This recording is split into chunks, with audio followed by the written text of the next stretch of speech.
দর্শক আসসালামু আলাইকুম। আজকে আওয়ামী লীগের ডাকা লকডাউন চলছে সকাল থেকে। আমি আছি সাভারের আমিনবাজার এলাকায়। আমিনবাজার এলাকায় দেখতে পাচ্ছেন পুলিশের চেকপোস্ট আছে, তারা বিভিন্ন গাড়ি থামিয়ে গাড়িতে তল্লাশি চালাচ্ছে।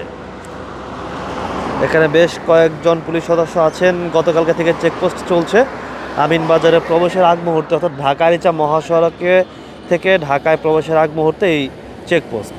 অন্যান্য দিনের তুলনায় যানবাহনের সংখ্যা সড়কে তুলনামূলক কম, বিশেষ করে দূরপাল্লার গাড়ি অনেক কম। আর স্থানীয় যে লোকাল যানবাহনগুলো আছে, সাভার চন্দ্রা বা পাটুরিয়া ঘাটুরা চলাচলকারী যে যানবাহন আছে, এই যানবাহনগুলোর সংখ্যাও কিন্তু তুলনামূলক কম। তো সব মিলে এখন পর্যন্ত কোনো অপ্রীতিকর পরিস্থিতি বা ঘটনা এই অঞ্চলে ঘটেনি। সাভার, আশুলিয়া বা ধামরাই এদিকে ওইরকম কোনো খবর পাওয়া যায়নি।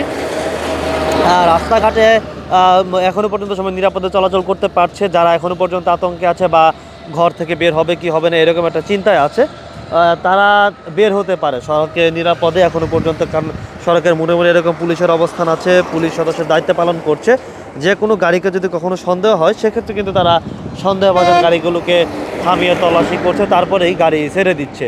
তো ঢাকায় প্রবেশের ক্ষেত্রে ঢাকার যা মহাসড়ক একটা গুরুত্বপূর্ণ পথ, একটা গুরুত্বপূর্ণ পয়েন্ট।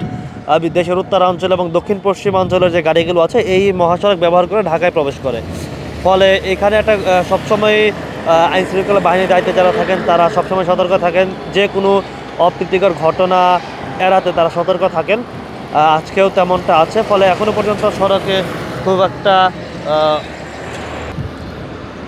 আবার রাস্তার আশপাশের জনসাধারণ চলাফেরা থেকে শুরু করে বলা যায় সবই এখনও পর্যন্ত স্বাভাবিক। খুব একটা অস্বাভাবিক কোনো কিছু চোখে পড়ছে না। সকাল থেকে এই ঢাকার মহাসড়কের বিভিন্ন সড়ক আমি ঘুরেছি, ঘুরে এই অবস্থা আপনাদের জানাচ্ছি।